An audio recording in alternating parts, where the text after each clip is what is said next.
महाराज राहिले असतील आणि स्वराज्याने तख्त राहिला असेल तर ते फक्त आणि फक्त शूरवीर जीवा महाले यांच्यामुळे राहिलंय, हे आपण लक्षात घेतलं पाहिजे.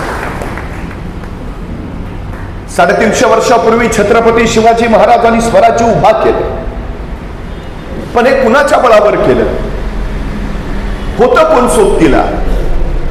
18 पगड जातीची 12 मुंते दराची चड्डी लंगोटीतली सती सवंगडी मंडळी महाराजांनी बरोबर घेतली आणि यांच्या बळावर हे राज्य निर्माण केलं.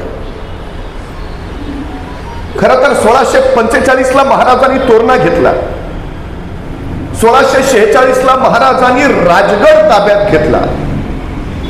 आता राजगड घेतला तर तो बेवसाऊ होता, म्हणजे घेतला तर बांधला पाहिजे, बांधायचा तर पैसे हवेत, पण होते कुठं महाराजांकडे?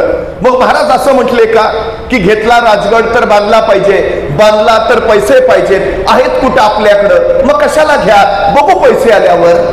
थांबले नाहीत महाराज, घेऊन तर टाकू, पुढचं पुढं. आणि महाराजांनी राजगड घेतला, पण त्याच वेळी तोरण्याचं बांधकाम चालू केलं आणि तोरण्याचं बांधकाम सुरू असतानाच महाराजांना तोरण्यावर सोन्याच्या मोहरांनी भरलेले 7 हंडे सापडले आणि या संपत्तीतनं महाराजांनी राजगड बांधून पूर्ण केला. महाराज सांगतायत तुम्ही सुरुवात करा, जगदंबा आशीर्वाद घेऊन तुमच्या पाठीशी उभा राहते. 1981 पासून सुरू असलेल्या आजच्या या कार्यक्रमाकडे सर मी सुरुवात म्हणून पाहतो. तुम्ही सुरुवात करा, उद्या अवघा महाराष्ट्र आणि अवघा देश हा सोहळा साजरा केल्याशिवाय राहणार नाही, हेही आपल्या लक्षात येईल. 1670 साली महाराजांनी प्रबळगड घेतला. मराठा आणि मोगल संघर्ष प्रचंड वाढलेला. मोगलांचं सैन्य 1 लाख आणि महाराजांचं अवघं 20,000. मग महाराज असं म्हटले का त्यांचे 1 लाख आहेत, आपले 20,000, काय उपयोग आहे लढून? राहू दे ना, त्यापेक्षा आपणही 1 लाख करू आणि मग लढू. नाही, महाराज म्हणले 20 तर 20, सुरुवात तर करू. आपण किती आहोत हे महत्वाचं नाही, आपण जे आहोत ते काहीतरी करतो आहोत हे सगळ्यात महत्वाचं आहे. मला आजच्या कार्यक्रमाचं कौतुक त्यासाठी आहे. 70 साली प्रबळगड घेतला आणि प्रबळगडाची पाहणी करायला महाराज पालखीत बसून प्रबळगडावर निघाले. प्रबळगडाच्या एका मार्गावरनं जात असताना पालखीत बसलेल्या महाराजांच्या शेल्याचं एक टोक तिथल्या बोरीच्या झाडाच्या फांदीच्या काट्यात अडकलं आणि महाराजांना ताण बसला. तसे महाराज म्हणाले, पालखी थांबवा. पालखी थांबली आणि महाराज सोबत त्यांना सांगू लागले, हे बोरीचे झाड आमच्या पुढे जाण्यावर आक्षेप घेते आहे, हे बोरीचे झाड आम्हाला पुढे जाण्यापासून अडवते आहे, हे बोरीचे झाड आम्हाला काहीतरी सांगू पाहते आहे, इथे काहीतरी आहे आहे आहे, खना खना. महाराजांनी माणसं कामाला लागली. बोरीच्या झाडाजवळ खणायला सुरुवात झाली. 5-6 फूट खाली गेले, दगडी भिंत सापडली, उकरली. 27 घागरी आणि 4 कढया एवढं सोनं महाराजांना तिथं सापडलं आणि त्या संपत्तीतनं महाराजांनी शस्त्रसज्ज सैन्य उभा केलं. महाराज सांगतात तुम्ही सुरुवात करा, सगळी सृष्टी तुमच्या पाठीशी उभा राहते.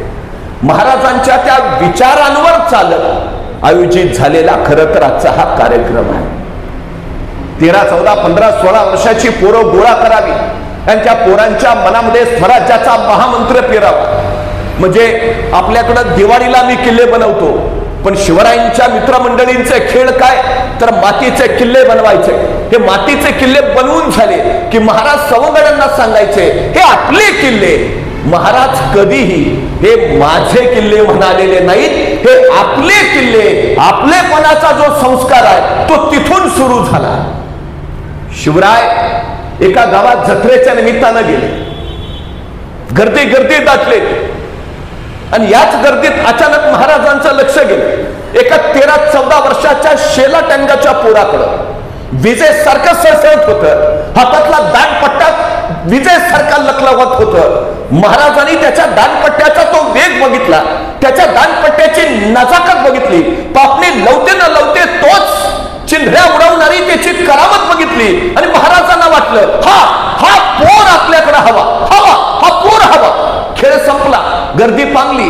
महाराज त्या 13-14 वर्षाच्या पोराजवळ गेले.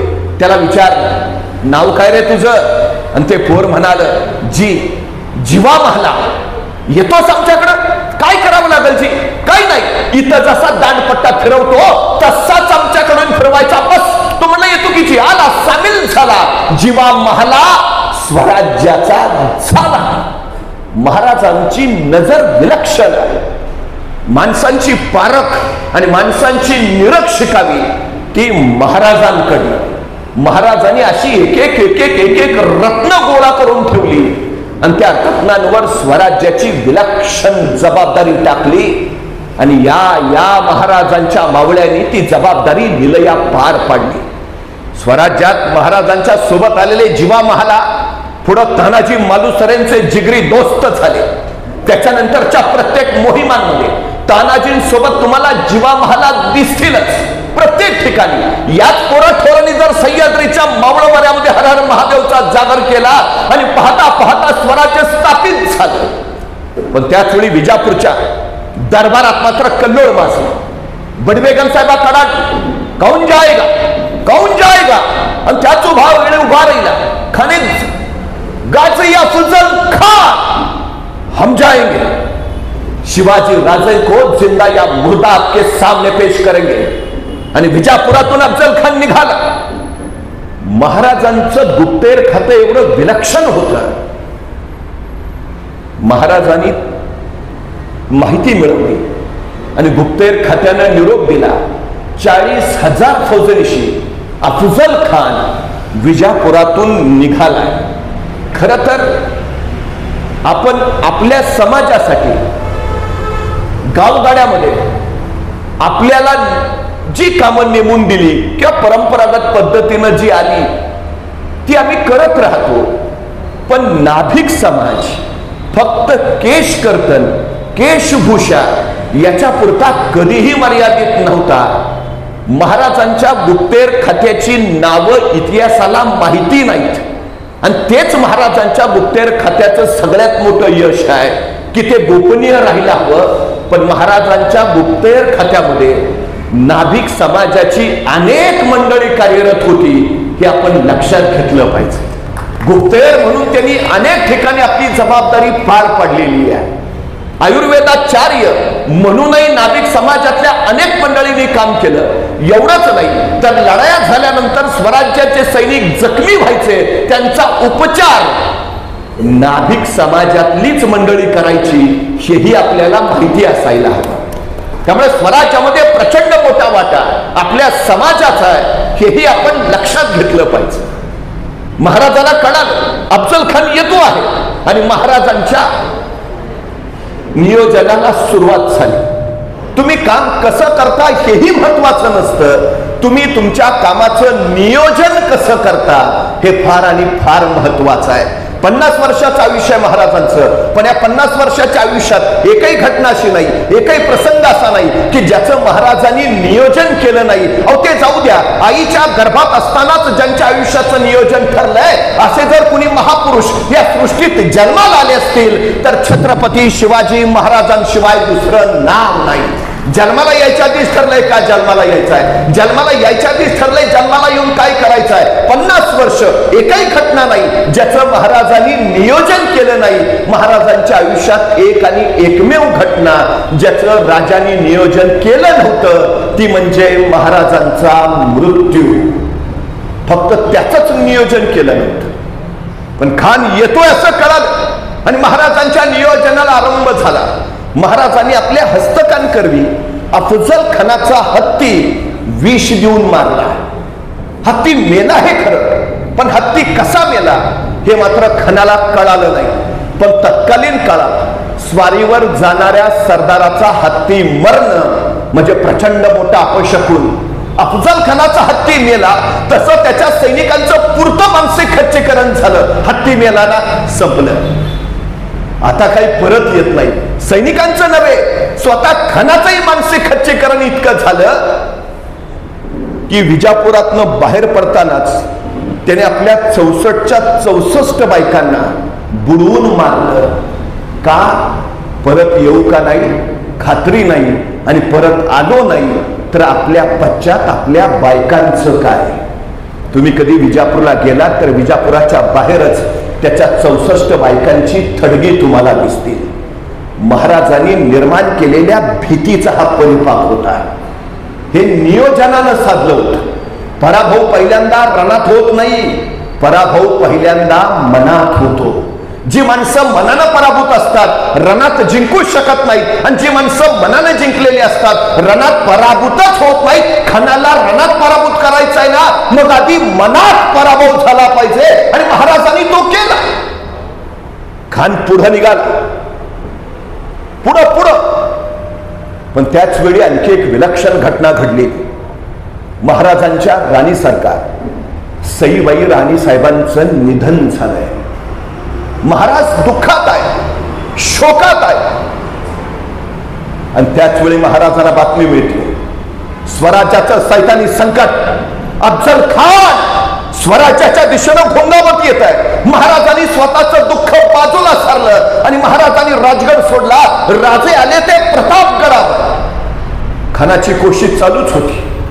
महाराजांनी उघड्या मैदानात यावं, उघड्या मैदानात यावं. त्यासाठी मी तुळजापूरला हात घातला, पंढरपूरच्या विठोबालाही पाठवलं. पण महाराजांना माहिती आहे आपण बाहेर यावं, उघड्या मैदानात यावं. यासाठी खानानं टाकलेला हा डाव आहे. आपण खानाच्या नाही, खान आपल्या जाळ्यात अडकला पाहिजे. आणि महाराजांनी पत्रोत्तर सुरू केली. खान पुढं निघालाच आहे. पण महाराज खानाला सांगत राहिले, आपण तो आमच्या वडिलांठाई, आम्ही आपल्या मुलासारखे, आम्ही आपल्याकडे आलो असतो, पण आम्हाला आपली भीती वाटते. त्यापेक्षा आपणच आमच्याकडे या, म्हणजे आम्हाला जरा धीर येईल. आमच्या चुका पदरात घ्या आणि आम्हाला हाताला धरून विजापूरला न्या. महाराजांची ही रणनीती होती. आपण भ्याल्याचं दाखवल्याची, आणि तेच वर्मी बसलं. खान पुढं आला. आणि त्याच वेळी खानाला कळालं राजाने प्रतापगड जवळ केलाय, आणि चौथाळला खान मोठी जहरी आणि गहरी चाल टाकली राजाने. त्याला माहिती आहे प्रतापगड काय चीज आहे, भयान आणि निबिड. दिवसा ढवळ्या सूर्य जिथं जमिनीवर पोचत नाही, माणसाची बात सोडा, पाखरही जिथं फिरकत नाही, तसा भयान प्रतापगड. खानाला कळालं राजाने प्रतापगड जवळ केलाय आणि चौथाळला. सरळ आला तो थेट वाईला. वाईचा तो मूळचा सुभेदार, त्याला त्या प्रांताची जाण आहे. आणि वाईच्या पसरणीच्या घाटात खानाचं सैन्य पसरलं. महाराजांना वार्ता मिळाली, खान 40,000 फौजांशी वाईच्या पसरणीच्या घाटात. आणि महाराजांनी आपल्या सोबत्यांना सांगितलं, आपलं सैन्य गोळा करा, आपलं सैन्य गोळा करा. माणसं कामाला लागली. आणि त्याच वेळी महाराजांचं गुप्तहेर खातं खानाच्या बारीक सारीक बातम्या महाराजांपर्यंत पोचवत होता. अगदी खानाचं वजन किती, इथपासून ते खानाची उंची किती, खानाच्या सोबत कोण आहे, त्याची वैशिष्ट्य काय, कोण कुठली शस्त्र वापरतो, कोण कशात पारंगत आहे, या सगळ्याची माहिती महाराजांपर्यंत पोहोचत होती. महाराजांनी नियोजनानुसार कामाला सुरुवात केली. खानाचे वकील होते कृष्णाजी भास्कर कुलकर्णी, आणि महाराजांचे वकील होते गोपीनाथ पंत बोकील. वाईच्या पसरणीच्या घाटात खानाची छावणी पडली, आणि महाराजांनी आपले वकील गोपीनाथ पंतांना खानाकडे पाठवलं. चर्चा सुरू झाल्या. वकिलांनी खानाला सांगायला सुरुवात केली, महाराज आपल्याला घाबरले, ते आपल्या जवळ यायला भीत आहेत. आपण त्यांना बोलावण्यापेक्षा स्वतःच प्रतापगडावर यावं. चर्चा चालू झाली. खानाचं परिवर्तन करणं जमलं, आणि खान प्रतापगडावर यायला तयार झाला. पण वकिलांच्या तर्फे अटी मान्य केल्या गेल्या. पहिली अट होती, अवघे 1000 सैन्य सोबत घेणे. दुसरी अट होती, प्रत्येकाला 10 अंगरक्षक सोबत आणायची परवानगी आहे. अंगरक्षक शस्त्रसज्ज असावेतच, पण भेटीच्या ठिकाणापासून अंगरक्षक एका बाणाच्या अंतरावर राहतील. प्रत्यक्ष भेटीच्या ठिकाणी दोघांच्याही सोबत जास्तीत जास्त 2 माणसं राहतील. नियोजन ठरलं. तयारी सुरू झाली. भेटीचा दिवस ठरला 10 नोव्हेंबर 1659. आता खान वाईकडून प्रतापगडावर येणार. राजे त्यावेळी प्रतापगडावरच आहे. अठी बाजूला टाकून खान 40,000 फौजनीशी निघाला. पण प्रतापगडाच्या तोंडाशी रणतोंडीचा घाट, रणतोंडीचा इतका भयान, इतका निबिड की तोंड रडल्याशिवाय तिथून पुढे सरकताच येत नाही. खानाचं 20,000 सैन्य तिथंच अडकून पडलं. उरलेलं अर्ध्या वाटेत अडकलं. 5,000 सैन्य कसं बसं पुढे गेलं. आणि महाराजांचा निरोप आला, अवघे 1000 सोबत आणणे तरच भेटू. ठरल्यानुसार खानानं अवघे 1000 सोबत नेले.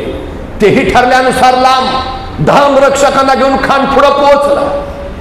बाकीच्या जबाबदाऱ्या महाराजांनी प्रत्येकाला दिल्या होत्या.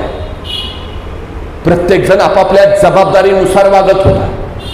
महाराजांनी आपल्या सोबत्यांना सैन्य गोळा करायची जबाबदारी दिली. आणि महाराजांनी तानाजींना विचारलं, तान्हा तुमचे किती? आणि तानाजी म्हणाले, जी 7,500. 7,500? अरे खान 40,000 फौजनीशी आहे. महाराज आमचे एवढेच. होती नव्हती तेवढी सगळी गोळा करून आणल्यात. रानावनातली डोंगरदाऱ्यातली गुरामागचे पण धरून आणल्यात. आपली एवढीच. खानाचे 40,000. तानाजी तुमचे 7,500. आता महाराजांनी काय करावं? खान 40,000 फौजनीशी आहे. तानाजीने आणलेले 7,500. महाराज असं म्हटले का मग त्यांचे 40,000 आपले 7,500 डिपॉझिट पण राहणार नाही, कशाला अर्ज भरा? माघार घेतली महाराजांनी. पळ काढला का खानाच्या तावडीत सापडून मरण्यापेक्षा आपणच आत्महत्या केलेली बरी, असा नकारात्मक विचार केला. काय केलं महाराजांनी? महाराजांकडे एक विलक्षण शस्त्र आहे, पर्याय निर्माण करणं. आमची 7,500, त्यांची 40,000. आपली वाढवता येत नाही ना, ठीक आहे त्यांची कमी करा. काय नियोजन आहे बघा. खान किती घेऊन आलाय फौज? 40,000. प्रत्यक्षात पोचली किती शाम्याना जवळ? फक्त 1000. त्यातले शाम्यानात किती? फक्त 4. आणले होते किती? 40,000. आपले वाढवता येत नाहीत ना, त्यांचे कमी करा. 40चे 4 करून टाकले. हे नियोजन आहे. झालेल्या नियोजनामध्ये प्रत्यक्ष शाम्याना उभा करायची जबाबदारी महाराजांनी जातीनं स्वतःकडे घेतली. आणि शाम्याना उभारला जिथं भेट होणार होती. देखणं अरसपान, रेशमी वस्त्रांचा, हिरेमोती मानक जडावलेला, सोन्याच्या झालरी लावलेला, उंचात्र उंचीमध्ये ठेवलेला, इतका देखना, इतका संपत्तीची अफाट लैलूट केलेला की बघावं, बघतच राहावं. का? महाराज खानाला राजवाड्यात भेटू शकत होते, महालात गाठ घेऊ शकत होते, दरबारात बोलू शकत होते. शाम्याना का? बरे साधा उभा राहावा ना, ताडपदरी बिदरी लावून. रेशमी वस्त्रांचा का? हिरेमुनकी बांधक जडवलेला का? सोन्याच्या झालरी लावलेला का? उंचात्र उंची मध्ये ठेवले. हे सगळं का? मानसशास्त्र. कारण हे सगळं खानाला आवडत होतं. सोनं नाणं, हिरे मोती मानक, अत्तर, मद्य, हे सगळं खानाला आवडत होतं. मला एका प्रश्नाचं उत्तर द्या. आपल्या घरी जर पाहुणे येणार असतील तर घरात स्वागताला आधी हजर कोण असतं?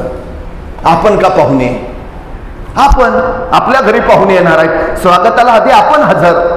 मग आता अफजल खान महाराजांच्या भेटीला येतोय, मग शाम्यान्यात स्वागताला आधी हजर कोण पाहिजे? महाराज. पण आहेत का? नाही.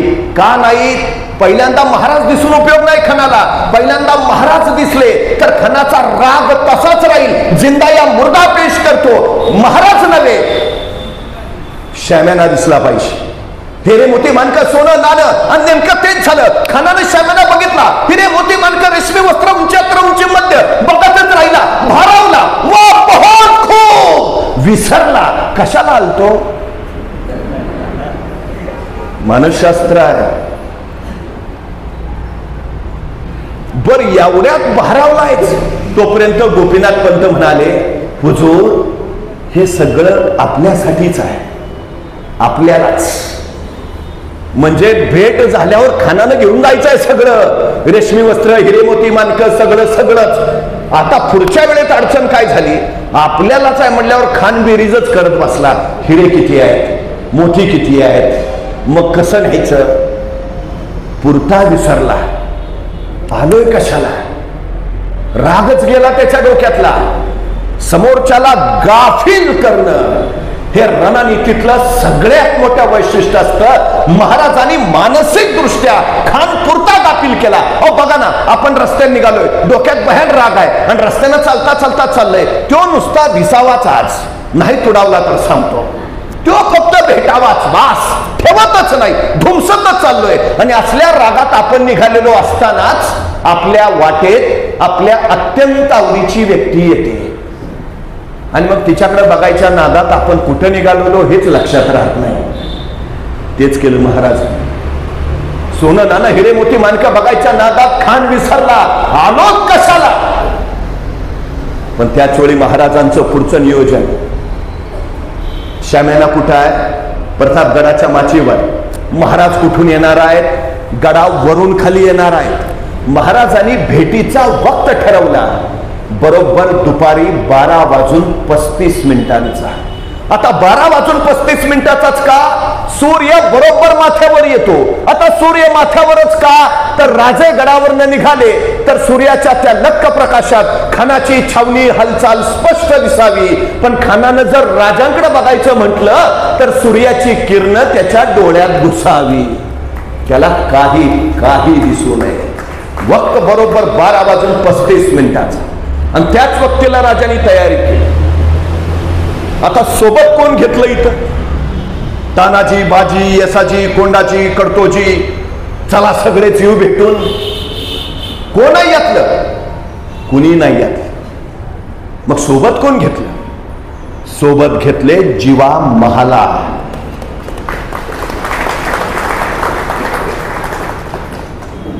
असं म्हणतात की जिवा महालांचे वडील सुद्धा शहाजी राजांच्या बरोबर सेवेत होते, उत्तम पहिलवान होते आणि युद्धात लढताना त्यांचा एक पाय निकामी झाला होता. पहिलवानकीचे धडे जिवा महालांच्या वडिलांनीच त्यांना दिलेत. ह्या शस्त्रकला हे त्यांच्या वडिलांकडून आलेलं ज्ञान आहे. महाराजांनी सोबत घेतले जिवा महाला. आता जिवाच का, समोर सय्यद बंडा आहे, दानपट्टा फिरवणारा, त्याच्याशी झुंजायचं तर हवा फक्त जिवा. सोबत घेतले संभाजी कवची कोंढाळकर का, हत्तीसारखा धिप्पाड आहे, घोडा खांद्यावर घेऊन गड चढतो. हो पण तोच का, समोर अफजल खान आहे ना तसाच धिप्पाड. आखाड्यात पहिलवान उतरवायचे झाले तर एकाच गटाचे असावेत, म्हणजे कुस्ती रंगते. माणसाची निरख, माणसाची पारख महाराजांकडनं शिकावी. आणखी 8 अंगरक्षक घेतले आणि महाराज निघाले. जातानाच महाराजांनी नियोजनानुसार प्रत्येकाला जबाबदाऱ्या दिल्या. महाराज जिवा महालांना म्हणाले, जिवा तू आमच्या सोबत खाली येतोयस, तू आमच्या सोबत श्याम्यान्यात आतही येतोयस, पण तू आत आल्यावर माझ्याकडे बघायचं नाही, खानाकडे बघायचं नाही, तू फक्त सय्यद बंडा बघायचा, बास. संभाजी कावजींना सांगितलं, संभाजी तुम्ही खाली येत आहे, पण तुम्ही माझ्या बरोबर श्याम्यान्यात आत यायचं नाही. तुम्ही श्याम्यान्याच्या बाहेरून तुम्ही माझ्याकडे बघायचं नाही, खानाकडे बघायचं नाही. आमच्या दोघांचा आत काय चाललंय तुम्हाला देणं घेणं नाही. पण अफजल खान जर जिवंत बाहेर आला तर त्याला जिवंत ठेवायचं नाही. त्याची जबाबदारी त्याला. प्रत्येकाला जबाबदारी देऊन महाराज निघाले. चालता चालता परत थबकले. महाराजांनी जिवा महालांना विचारलं, जिवा कात्री आहे का? आता जिवा महालांना काय कळेना, अफजल खानाच्या भेटीला निघालाय, तलवार घेतली असेलच की, कात्री कशाला? कात्री जिवा म्हटलं जे आहे की काढ काढ. जिवा आमची दाढी बारीक कर, आमची दाढी बारीक कर, इतकी बारीक कर की भेटी वेळी अफजल खानानं हातात धरायची म्हटली तर त्याच्या हातात नाही आली पाहिजे. केस ओढल्यावर काय वेदना होतात ते आपल्याला माहिती आहे. भेटीच्या वेळी अफजल खानानं अशी जर काही एखादी कृती केली तर तो क्षण आपल्याला संपवणारा ठरू नये म्हणून महाराज जिवा महालांना सांगतायत, जिवा आमची दाढी बारीक करा, इतकी बारीक की खानाच्या हातात नाही आली पाहिजे. आमच्या व्यवस्थापनाच्या भाषेत त्याला मायक्रो प्लॅनिंग म्हणतात, सूक्ष्म नियोजन. इतकं नियोजन करून महाराज निघाले. 12:30 वाजता गडावरनं निघालेले राजे खानाच्या छावणीच्या बाहेर दुपारी बरोबर 2 वाजता पोहोचले. बरोबर 2 वाजता खानाला वर्दी मिळाली. शिवाजी महाराज येत आहेत. तसा खान उठून उभा राहिला. समोर पाहिलं 5-5.5 फूट उंचीचे देख निर्बाबदार राजे शिवराय आज ते कदम येताना दिसले. तसं खानानं वकिलाला विचारलं, हे शिवाजी राजे? वकिलांनी मान डोलावली. खान 2 पावलं पुढे झाला. भाऊ फैलावले, आओ शिवाजी राजे. आणि गडापिटीसाठी राजे पुढे गेले. खानाच्या मिठीत गेले. खानाचे भाऊ राजांच्या पाठीवर पडले. डाव पडला, जोर वाढला, मिठावळी गेली, राजे कुदमरले. आणि त्याच वेळी खानाची कट्यार राजांच्या मस्तकावर रंगका फडत निसटली. दगा जाणूला भोगणं निघाली, खुपसली खानाच्या पोटात. दगा करत खान कडाला पोटाला बाहेर पडला. पण त्याच वेळी कृष्णाजी भास्कर धावला, राजांच्या मस्तकावर वार केला. राजा फिरले, कृष्णाजी कापला. त्याच वेळी सय्यद बंडा पुढे झाला. आपला दानपट्टा महाराजांच्या गर्दनीवर चालवणार तोच जिवा महालाच्या दानपट्ट्याने सय्यद बंडाचा हात वरच्यावर छाटला आणि इतिहास फुटफुटला. होते जिवाजी पण वाचले शिवाजी.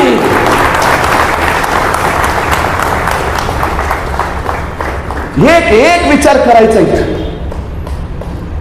जिवा महाला 1 सेकंद उशीर करतात, फार नाही, फक्त 1 सेकंद उशीर करतात.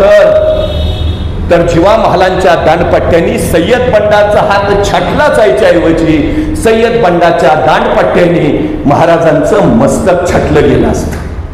म्हणून मगाशी म्हटलं, जिवा महाला नसते कदाचित महाराज आणि स्वराज्याचं तत्वही नसतं. मग आम्हाला कळतं का या प्रसंगात महाराजांनी जिवा महालाच का घेतले सोबत. तेच का यावेळी कळत. घड्याळाच्या काट्यावर नव्हे, डोळ्याचं पातळ लवताना लवत तोच कृती करणारे विलक्षण जिवा महाला. काय वेग असेल, हे कौशल्य विलक्षण आहे, अफाट. नियोजनानुसार असं ठरलं होतं, सगळ्यांनी पहिल्या दिंडी दरवाजा जवळ पोहोचायचं. राजे पोहोचले. पाठोपाठ एक अंगरक्षक गोळा झाला. राजांची नजर फिरफिरली. 1 2 3 4 5 6 7 8 9 जाताना तर 10 होते. एक कोण राहिला माग. अंगरक्षकांनी एकमेकाकडे बघितलं. कुणीतरी पुटपुटलं, जी संभाजी कावजी दिसत नाहीची. संभाजी तो कोठे थांबला तोपर्यंत संभाजी कावजी पाठीमागून धापा टाकत येताना दिसला. राजाने विचारलं, संभाजी कोठे थांबला होता, कोठे रुकला होता? एवढं ऐकलं तसं संभाजी कावजीनं आपला हात वर केला. त्याच्या हातात अफजल खानाचं मस्तक होतं. ही का पाय मागं थांबलो होतो. राजे म्हणले, संभाजी हे आपल्या नियोजनात नव्हतं नियोजनात. हे नसतं धाडस का केलं? तुम्ही खानाचं मस्तक छटत असताना यदा कदाचित तुमच्या मस्तकावर कुणी वार केला असता तर काय जबाब दिला असता मी तुमच्या आईला? तुमच्या आई तर म्हणाल्या असत्या, शिवरायांनी स्वतःचा जीव वाचवला पण माझा लेख मात्र खर्ची घातला नाही. एक वेळा अफजल खान नाही मेला तरी चालेल, पण स्वराज्याचा एकही मावळा खर्ची पडता कामा नये. मावळ्यांवर नितांत प्रेम केले महाराजांनी, विलक्षण. उगाच माणसं मरायला तयार नाही झाली महाराजांसाठी, उगाच आहे. शिवचरित्र ही जगण्याची स्पर्धा नव्हे, शिवचरित्र ही मरण्याची स्पर्धा आहे, मरण्याची. बघा काय उलट घडलं असतं तर जिवा महालांच्याही मृत्यूवर बेतला असत. पण मृत्यूला सामोरं जायची जिगर घेऊन उभा असणारे जिवा महाला मृत्यूशी झुंजले आणि अफजल खान नावाच्या कराल संकट आला आणि सय्यद बंडाला त्यांनी संपवला. महाराजांचं वैशिष्ट्य काय आहे? महाराजांनी ही अशी माणसं उभा केली. रानावनातली डोंगर दऱ्यातली 18 पगड जातीची, त्यांना आंतरराष्ट्रीय कीर्तीचं बनवून टाकलं. आंतरराष्ट्रीय. जेव्हा जेव्हा छत्रपती शिवाजी महाराजांचं नाव घेतलं जाईल तेव्हा तेव्हा जिवाजी महालेंची आठवण येईल. काय विलक्षण आहे. महाराज एखादी मोहीम काढायचे आणि तानाजी म्हणायचे, राज ह्यो डाव आपला, आपण जाणार. तसं यसाजी म्हणायचं, ताना आम्ही आहे नव, ही मोहीम आमची, आपण जाणार. तसा जेव्हा यसाजी कवापासून नंबर लावून बसलोय का, शर्मा ग ही मोहीम आपली, आपण जाणार, आपण लग्नार, आपण मरणार. पहिला काळ आहे, जगण्याची नाही मरण्याची स्पर्धा चालू आहे. कुणी घ्यावं, कुणाचंही आयुष्य घ्या. तानाजी, बाजी, यसाजी, कोंडाजी, कडतोजी, जीवा महाला, प्रत्येकाचं आयुष्य सांगेल कसं जगावं आणि कसं मरावं. नॅशनल कॅरेक्टर्स तयार केली महाराजांनी, राष्ट्रीय चारित्र्य घडवलं. जीवा महाला हे अखंड हिंदुस्थानचं राष्ट्रीय चारित्र्य आहे. देशासाठी कसं लढावं आणि देशासाठी कसं मरावं याची धगधगती अंगार गाथा म्हणजे जीवा महालेंचं आयुष्य आहे. ही राष्ट्रभक्ती आहे, हा राष्ट्र धर्म आहे. इथला प्रत्येक जण तो जगतो आहे. हे शिवचरित्राचं सगळ्यात मोठं वैशिष्ट्य आहे. काय विलक्षण असेल. आपल्या ध्येयाप्रती समर्पण हे यशस्वीतेचं सगळ्यात मोठं सूत्र आहे. सगळ्यात मोठं. शंका संशय प्रकार नाही, अजिबात नाही. सगळ्यात महत्वाचं, महाराजांच्या सोबत असणारा प्रत्येक मावळा अमर आहे. त्याला मरणच नाही, अजिबात नाही. ते निर्भर स्वतःच्या कर्तृत्वाच्या बळावर, स्वतःच्या विलक्षण निष्ठेच्या बळावर, मातृभूमीवर असणाऱ्या अपार श्रद्धेच्या बळावर ही माणसं चिरंतन राहिली, अखंड राहिली. या सगळ्याच्या पाठीमागे असतो तो विलक्षण आत्मविश्वास. तो निर्माण झाला की मग हवं ते करता येत. महाराजांनी या पोराठोरांच्या मध्ये तो आत्मविश्वास भरलाय. रानावनात काम करणाऱ्या शेतकऱ्यांना सांगितलं तुम्ही स्वतःचं राज्य उभा करू शकता. आणि महाराजांच्या नेतृत्वाखाली या मातीतल्या शेतकऱ्यांनी उभारलेलं हे राज्य आहे स्वराज्य. रुग्ण बाजूला टाकून हातात तलवार घेऊन ज्यावेळी या मातीत उगवलेला माणूस उभा राहतो त्यावेळी तो स्वतःचं राज्य निर्माण करू शकतो. हा आत्मविश्वास महाराजांनी इथल्या प्रत्येकाला दिला. अडचण काय आहे आम्हाला? काही नाही. जीवा महालेंच्या चरित्रातच काय शिकायचं आहे? आत्मविश्वास, प्रगाढ आत्मविश्वास. त्या आत्मविश्वासाच्या जोरावर काही करता येतं. महाराजांकडे तो आहे. आपल्या मावळ्यांमध्ये तो आत्मविश्वास भरलाय महाराजांनी. काय विश्वास आहे? खान मारणारच मारला. खान येताना 4000 घोडी घेऊन आलाय.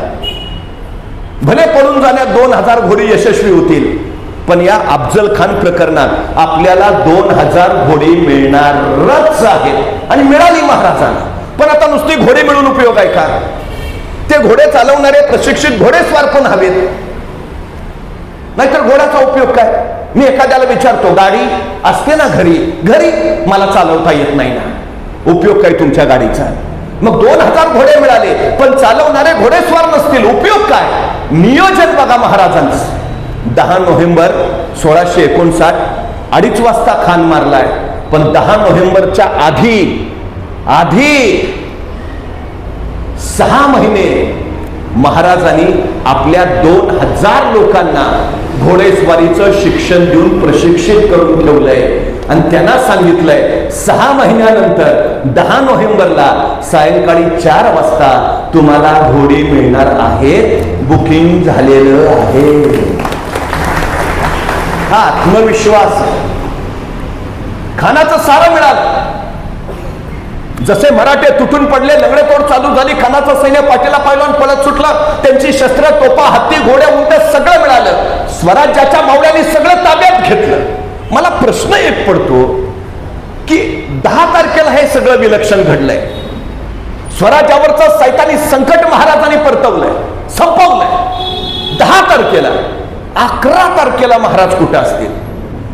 10 तारखेला जर खान मारलाय तर 11 तारखेला महाराज कुठं? शेजारी महाबळेश्वरला, हा मग काल एवढं टेन्शन होतं, 4 दिवस नको का थंड हवेच्या ठिकाणी जायला.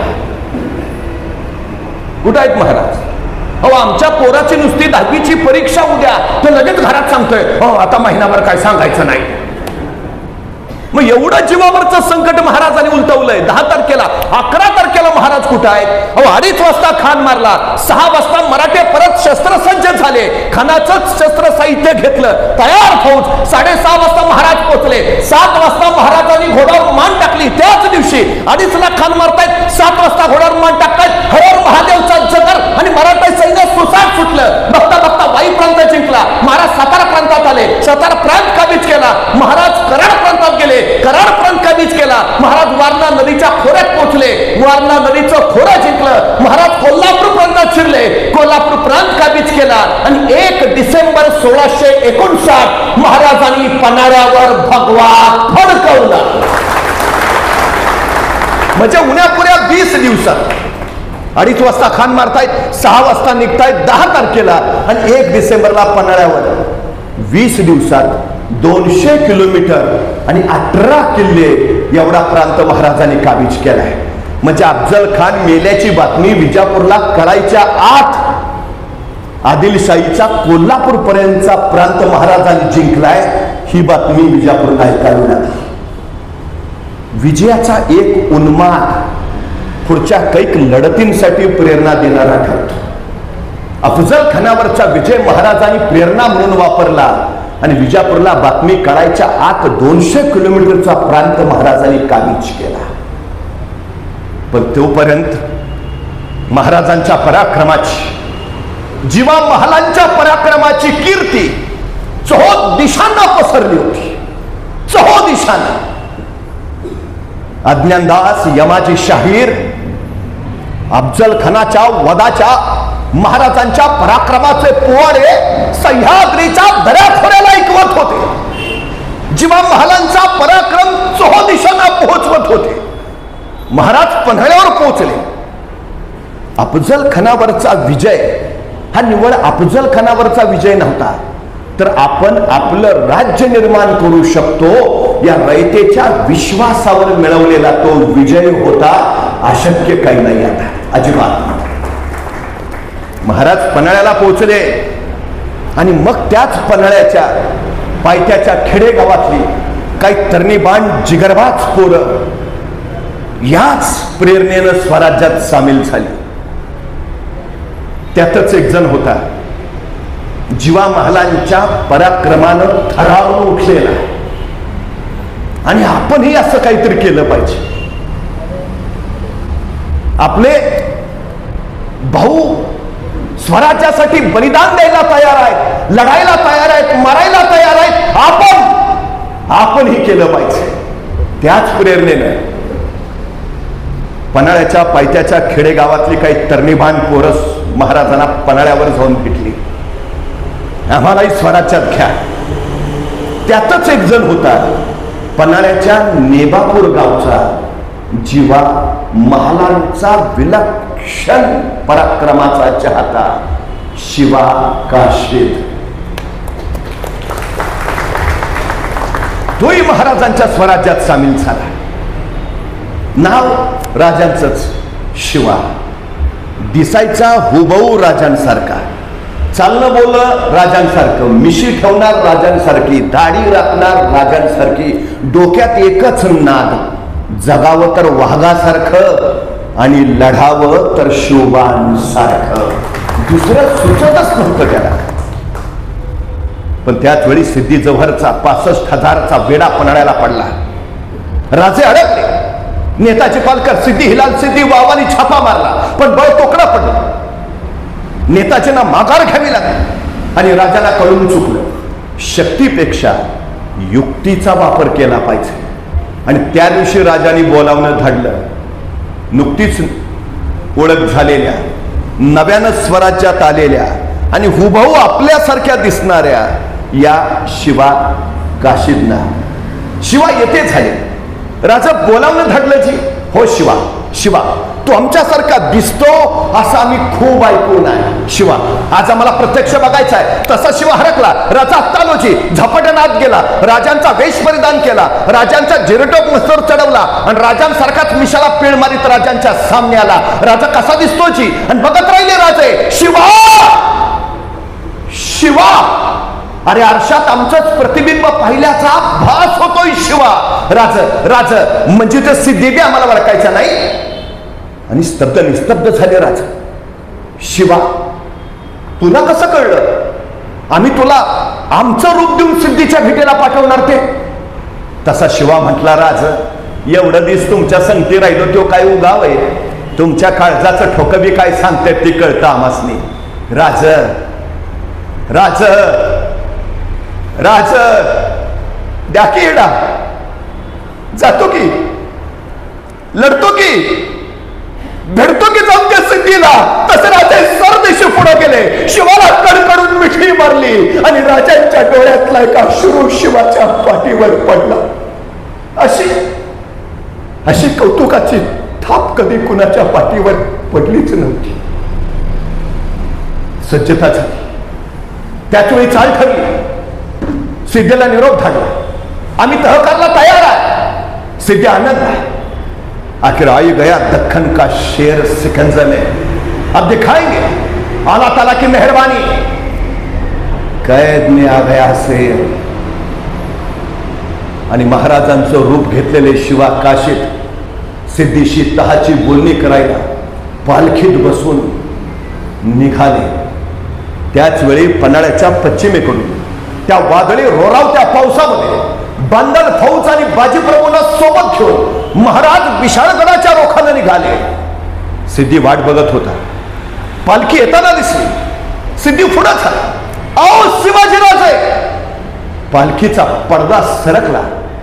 आस्ते कदम राजे शिवराय खाली उतरले. सिद्धी पुढे झाला.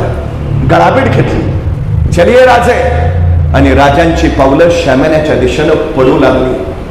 पण त्याच वेळी दोन संशयी डोळे रोखले गेले होते शिवाजी राजांवर. राजांची पावलं शामण्यातून आत पडणार त्याच वेळी ते दोन संशयी डोळे पुटपुटले.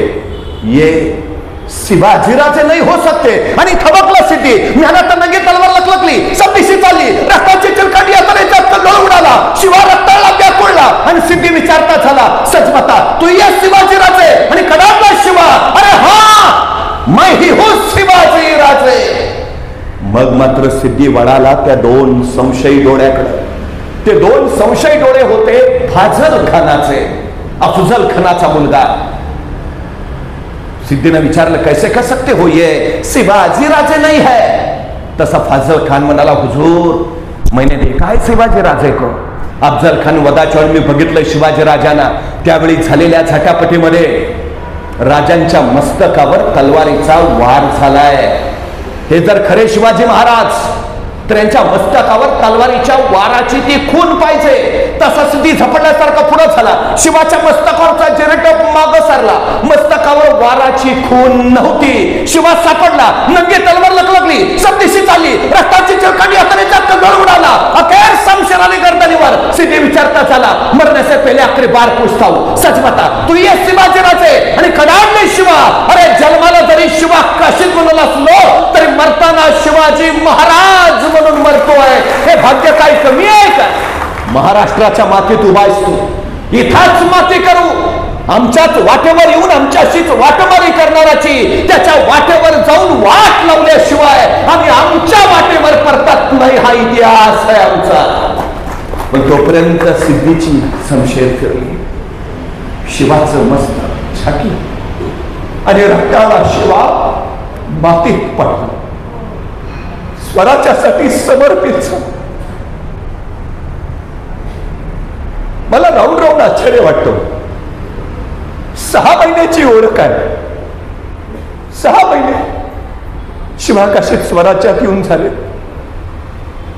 आणि महाराज शिवाला सांगतात, शिवा आमचं रूप घेशील? ए शिवा, सिद्धीच्या भेटीला जाशील? हो रे शिवा, मरायला तयार होशील? शिवा म्हणला, होतो. गेला. स्वराज्यासाठी समर्पित झाले. मातीसाठी स्वतःचं आयुष्य समर्पित करणारे जीवा महाला, शिवा काशी यांच्यासारखी माणसं राष्ट्रभक्तीचा केवढा मोठा प्रेरणा स्रोत आहे. काय मिळालं? स्वराज्य, रयतेचं राज्य उभा राहिल्याचा विलक्षण अभिमान, विलक्षण स्वाभिमान. विशाळगडावर पोहोचलेल्या महाराजांना कळा, सिद्धीच्या भेटीला गेलेले शिवा काशीद मारले आणि महाराज सोबत त्यांना म्हणाले, आमची पन्हाळ्याकडे जायची व्यवस्था करा. सोबत त्यांना काही कळेल. महाराज आता सिद्धीच्या तडाख्यातनं वाचला, जीवाच्या संकटातनं बाहेर आला, आता परत जावं लागेल, जावंच लागेल. सोबत त्यांनी विचारले, पण का महाराज? शिवा काशीदांच्या आईला निरोप द्यावा लागेल, तिचा पुत्र मातीसाठी खर्ची पडलाय. तसे सोबत म्हणाले, महाराज मग तो निरोप घेऊन आम्ही कुणीही जातो, तुम्ही कशाला? नाही, आम्हाला जावं लागेल. पण का महाराज? कारण सिद्धीच्या भेटीला गेले ते शिवाजी महाराज तुमच्या समोर उभा आहे, तो शिवा काशीद. आम्हाला आमच्या आईला भेटायला जायला हवं, आमच्या आईला भेटायला जायला हवं. नेबापूरला निघून होत्या, आम्ही येतोय. आणि राजे निघाले. पन्हाळ्याच्या पायथ्याच्या नेबापूर गावात शिवा काशीदांच्या आईला निरोप दिला. महाराज येत आहेत, महाराज येत आहेत. कोण आणली ती? लाख दिवसाचं स्वप्न पूर्ण झाल्याचा भाग झाला. येत आहेत राजे, राजे येत आहेत. डोळ्यांच्या पंचारती करून वाट बघत बसली. येणार राजे, येणार. आणि आले आले आले राजे आले. पंचारतीचं ताट घेऊन शिवा काशीदांच्या आई पुढे झाल्या. येणार राजे. ती राजांना ओळायला लागली. कळेना राजांना, अगं कशाला ओळतेस? असा कुठला पराक्रम गाजवला की आरती करावी आमची? अगं तुझा पोर मातीसाठी खर्ची पडला ते सांगायला आलोय आहे. पण राजांच्या ओठातनं शब्दच फुटेना. तशी शिवा काशीदांची आई म्हणाली, ये ना राजा, आत तर ये, घरात तर ये. जड पावलाने राजे आत आले. शिवा काशीदांच्या आईनं फटकं धरुता खाली टाकलं. बस ना राजा. राजे त्या फटक्या धरुत्यावर बसले. तशी शिवा काशीदांची आई म्हणाली शिवा काशीदांच्या बायकोला, अगं गुळपाणी तरी आण, तोंड तर गोड कर राजांचं. शिवा काशीदांची बायको गुळपाणी घेऊन आली, राजांच्या पुढे ठेवलं आणि शिवा काशीदांची आई म्हणाली, घे ना राजा, तोंड तर गोड कर. कळे ना राजांना, अगं कसं तोंड गोड करू? तुझ्या पोराच्या मृत्यूची कडू बातमी घेऊन आलो, आई तोंड कसं गोड करू? पण राजांच्या ओठातनं शब्दच फुटेल. तशी शिवा काशीदांची आई म्हणाली, राजा एक सांगू का? राजे म्हणले, बोल ना. अरे येड्या, या जीवावरच्या संकटातनं वाचलास, सिद्धीच्या येड्यातनं सुटलास, मग पहिल्यांदा तुझ्या आऊला जिजाऊंना भेटायला जायचं सोडून वाट वाकडे करून मायाकडे काय आलास? तसे राजे म्हटले, आई अगं तू सुद्धा माझी जिजाऊच की ग. तसं नवल राजा, पण आईची बायात तुला नाही काढायची. 6 महिने तुझ्या वाट्याकडे डोळे लावून बसली असेल ती, तिच्याकडे जावं पहिले. तसे राजे म्हटले, आई एक शिवा गेला, पुन्हा दुसरा शिवा तुझ्या भेटीला आला. तुझा शिवा मातीसाठी खर्ची पडला. आई तुझा शिवा गेला. तशी शिवा काशीदांची आई म्हणाली, हे काय मला ठावं नाही रे राजा.